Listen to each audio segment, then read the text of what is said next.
반갑습니다. 말씀으로 하루를 여는 주님의 백성들을 예수님의 이름으로 축복합니다. 2023년 7월 7일 금요일 오늘 주신 말씀은 예레미야 1장 11절부터 19절까지입니다. 여호와의 말씀이 또 내게 임하니라. 이르시되 예레미야야 내가 무엇을 보느냐 하시매 내가 대답하되 내가 살구나무 가지를 보나이다. 여호와께서 내게 이르시되 내가 잘 보았도다. 이는 내가 내 말을 지켜 그대로 이루려 함이라 하시니라. 여호와의 말씀이 다시 내게 임하니라. 이르시되 내가 무엇을 보느냐 대답하되 끓는 가마를 보나이다. 그 윗면이 북에서부터 기울어졌나이다 하니 여호와께서 내게 이르시되 재앙이 북방에서 일어나 이 땅의 모든 주민들에게 부어지리라. 내가 북방 왕국들의 모든 족속들을 부를 것인즉 그들이 와서 예루살렘 성문 어귀에 각기 자리를 정하고 그 사방 모든 성벽과 유다 모든 성읍들을 치리라. 여호와의 말이니라. 무리가 나를 버리고 다른 신들에게 분향하며 자기 손으로 만든 것들에 절하였은즉 내가 나의 심판을 그들에게 선고하여 그들의 모든 죄악을 징계하리라. 그러므로 너는 내 허리를 동이고 일어나 내가 내게 명령한 바를 다 그들에게 말하라. 그들 때문에 두려워하지 말라. 내가 그들 앞에서 두려움을 당하지 않게 하리라. 보라, 내가 오늘 너를 그 온 땅의 유다 왕들과 그 지도자들과 그 제사장들과 그 땅 백성 앞에 견고한 성읍, 쇠기둥, 노성벽이 되게 하였은즉 그들이 너를 치나 너를 이기지 못하리니 이는 내가 너와 함께하여 너를 구원할 것임이니라. 여호와의 말이니라. 아멘. 어제 말씀과 이어지는 내용으로서 예레미야가 활동했던 시대적인 배경 그리고 하나님께서 예레미야 선지자를 세우셨고 그 사명을 부여하시되 그것을 간략하게 요약해 놓은 것이라 할 수 있겠습니다. 앞으로 이제 그 내용 하나님의 심판과 징계 그 전에 이스라엘의 배반 하나님의 경고 제발 좀 회개하고 돌아오라는 하나님의 음성이 하나님께서 세우신 선지자 지금 이제 예레미야서에서는 예레미야 선지자를 통해서 계속 반복되는 것을 확인하실 수 있을 것입니다. 그래서 사실 지루할 수 있어요. 왜냐하면 말씀을 드렸듯이 같은 내용의 반복이기 때문입니다. 그러면서 예레미야는 무려 52장이나 됐죠. 그 외에 예레미야뿐만이 아니라 여러 이제 수많은 선지자들이 있고 그들을 통해서 거의 비슷한 내용의 메시지가 반복되어 선포되어 있음을 보실 수 있으실 것입니다. 그런데요, 이런 이제 지루하고 또 이제 반복되는 이야기, 정말 이제 수많은 장을 할애해서 성경을 통해 이렇게 이제 길게 말씀하시는 것들을 통해 여러분 우리가 엿볼 수 있는 것이 있죠. 그게 뭘까요, 여러분? 당연히 사랑입니다. 하나님의 끈질긴 사랑, 포기하지 않는 그 사랑. 누차 그리고 이제 계속해서 말씀을 드리겠지만 하나님은 심판과 징계가 아니라 회개와 회복이 하나님이십니다. 우리가 회개하고 돌아오면 그 죄를 용서해 주시고 모든 것을 회복시켜 주시는 하나님이시라는 것입니다. 여러분 생각해 보실 수 있기를 바라요. 우리가 대체 뭐라고 온 우주의 왕이신 하나님께서 이리 참으셔야 하느냐라는 것입니다. 그냥 가서 이제 쓸어 엎어버리시고 새로 시작하실 수도 있죠. 우리가 이제 마치 아주 이제 조그마한 집벌레를 죽이듯 그렇게 이제 우리에게 하실 수도 있고요. 또 그런 자격도 되시는 하나님께서 왜 그렇게 마치 애원하시는 듯이 우리를 기다려 주시고 그렇게 이제 지루하리만큼 길게 그리고 오래 말씀하시느냐라는 것입니다. 여러분 이것은요 사랑으로 밖에는 설명이 되지 않아요. 하나님의 사랑입니다. 그들을 통해 우리는 하나님의 사랑을 볼 수가 있다라는 거죠. 여러분 부디 그 사랑 애타는 심정으로 말씀하시는 하나님의 사랑을 예레미야를 통해 살펴보시고요. 우리의 삶으로 또한 응답하실 수 있기를 기대합니다. 하나님은 말씀하시되 여러 다양한 방법을 통해 말씀하세요. 그러면서 이제 비유와 상징, 언어, 유의 같은 것들을 사용하시는 면이 있어요. 그런데 그렇게 하시는 이유는 우리가 이제 쉽게 그것들을 깨달을 수 있고 또 그것들을 통해서 우리에게 각인시켜 주시기 위함이겠죠. 평범하게 혹은 이제 문자나 또는 있는 그들 사실 그대로 이야기하는 것보다 비유, 상징, 언어 유희 등으로 전달할 때에 똑같은 이야기를 할지라도 훨씬 더 와닿는 게 있다라는 것입니다. 그래서요 오늘 말씀에서도 보면 하나님께서 예레미야에게 하나님의 심판에 대해 예고하시면서 그리고 이제 살고 나무를 보여주시며 하나님이 말씀을 지켜 행하실 것임을 말씀해 주고 계시잖아요. 살구나무는 히브리어로 샤케트라고 하고요. 지키다, 이행하다 라고 하는 의미의 히브리어는 쇼케트라고 합니다. 슈케트와 발음이 비슷한 샤케트를 통해서 하나님이 하신 말씀을 반드시 지키실 것이라는 말씀을 전달하고 했어요. 아울러 윗면이 북에서부터 기울어진 끓는 가마를 통해 재앙이 북쪽에서부터 임할 것이라는 것, 즉 북쪽에서 적들이 이스라엘을 침략해 들어올 것이고 그들을 통해 심판하실 것임을 말씀하고 있습니다. 말하자면 이와 같은 것, 즉 언어 유희와 상징을 통해 하나님은 하나님의 뜻을 전달하시더라는 것이고요. 역시 말씀을 드렸듯이 결국 말귀를 알아듣고 그리고 이제 미리 이렇게 말씀을 해 주셨으니 제발 좀 심판이 임하기 전에 회개하라는 하나님의 절박한 심정이 느껴지는 대목이라 할 수 있겠습니다. 하나님이 그토록 우리를 사랑하시더라는 것입니다.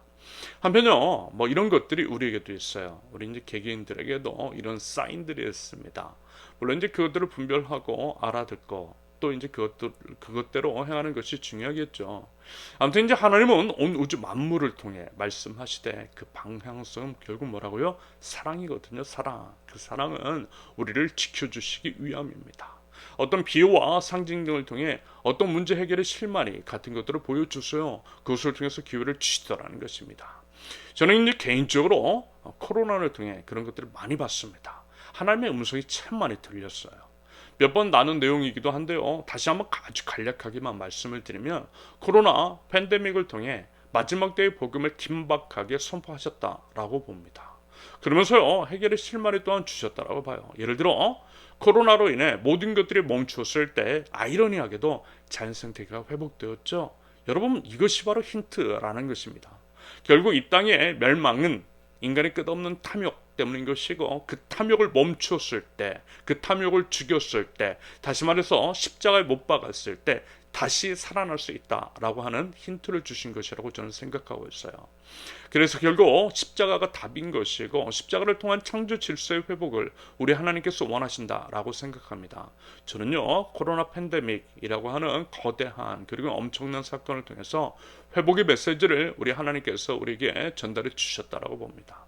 여러분 이 부분 한번 진지하게 생각해 보실 수 있기를 바랍니다. 아무튼 살구나무 가지와 끓는 가마를 통해 반드시 지켜 행하실 심판을 예고하신 하나님은요 그 이유에 대해서 16절처럼 그것이 바로 우상 숭배 때문임을 분명하게 말씀하십니다. 하나님께서 가장 가증스럽게 여기시는 죄악 우상 숭배가 그 원인이라는 거죠. 여러분 지금 이 시대 이제 우리가 이제 속한 이 시대 그리고 이제 우리 사회도 예외는 아니겠죠. 그래서 더 예레미야의 메시지가 우리 뼈를 때리는 것 같은데요. 이 부분을 정말 유념해서 듣고요. 회개와 회복을 일어나올 수 있기를 기대합니다. 예레미야를 통해 우리 개개인 및 우리 사회 안에 만연한 우상 숭배의 실체를 알고요. 그것들을 뿌리 뽑자라고 하는 말씀입니다.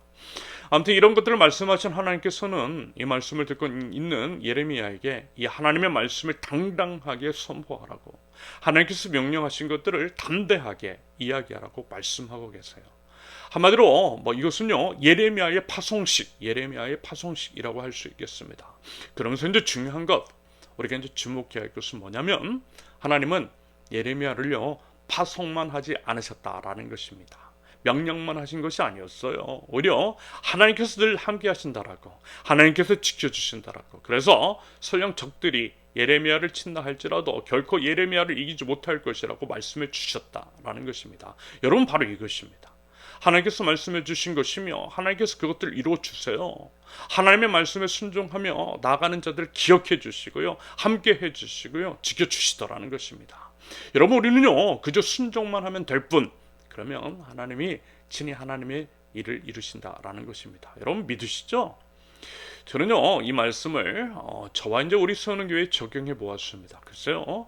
저와 이제 세우는 교회에서 선포되는 메시지 솔직히 편한 것은 아닌 것 같아요.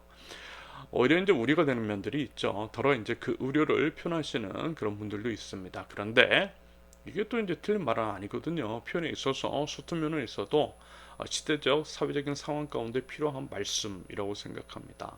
그리고 그것이 저와 우리 세우는 교회를 통해서만 이야기된다면 이런 문제가 될 수도 있겠지만 비록 이제 마이너이긴 하지만 적지 않은 건강한 교회들, 건전한 사역자들도 비슷한 이야기를 하고 있는 것을 보면 우리만의 이제 착각 또는 이제 독선만은 아닌 것 같아요. 그런다고 할 때 여러분 해야 할 말은 해야 하지 않을까요? 설령 사람들에게 외면을 받고 혹 핍박을 받는다 할지라도 말입니다. 그리고요, 제 개인적인 간증을 하자면 여러분 보세요. 이렇게 지켜주셨잖아요. 누차 말씀을 드렸고 앞으로도 계속 말씀을 드리겠지만 아무것도 없이 카톡으로 시작했는데 뭐 이제까지 잘 지내고 있잖아요. 제 못남, 불안감과 두려움, 부끄러움을 늘 느끼고 있음에도 불구하고 하나님께서는 함께 하신다고, 하나님께서 지켜주신다고, 하나님께서 구원해 주신다고, 하나님께서 성경해 주신다고 이런 메시지를 보여주셨어요. 저와 우리 세우는 교회의 존속, 존재 자체가 그 증거라고 저는 믿습니다. 그래서 하나님께서 이제 저와 우리 세우는 교회에 명령하신 말을 온전히 선포하는 것, 말을 넘어 삶으로 선포하는 것이 마땅히 우리가 해야 할 일, 우리의 사명이라고 생각합니다. 그러므로 여러분 드디어 우리 함께 그 믿음을 가지고요, 하나님께서 우리에게 맡겨주신 그 사명을 먼저는 명확하게 알고 또 그것들을 담대하게 지켜 행함으로써 사람을 세우고 공동체를 세우고 자연 생태계를 세우는 교회, 공생과 상생, 지속적인 공존을 지향하며 열이 모여 하나를 세우는 하나님 나라 공동체를 만들어 나갈 줄 아는 저와 여러분들, 우리 세우는 교회가 되실 수 있기를 예수님의 이름으로 축원합니다. 함께 기도합니다. 하나님께서 보여주신 하나님의 뜻, 하나님의 말씀을 엄중하게 알아 그것들을 말과 삶으로 당당하게 그렇게 담대하게 선포하기를 원합니다. 언제나 어디에서나 저희와 함께 하시고 지켜주신다라고 하는 그 신실하신 약속을 붙들고 하나님 저희들 나아갑니다. 하나님 그 믿음을 더하여 주시고 하나님의 음성에 민감한 삶을 살아가며 아름다운 하나님 나라를 온전히 선포하는 하나님의 교회, 저희 세우는 교회 될 수 있도록 하나님 은혜 위에 은혜를 더하여 주시옵소서. 예수님의 이름으로 기도합니다. 아멘. 하나님께서 오늘 주신 말씀과 각자의 기도 제목을 놓고 우리 잠시 기도하겠습니다.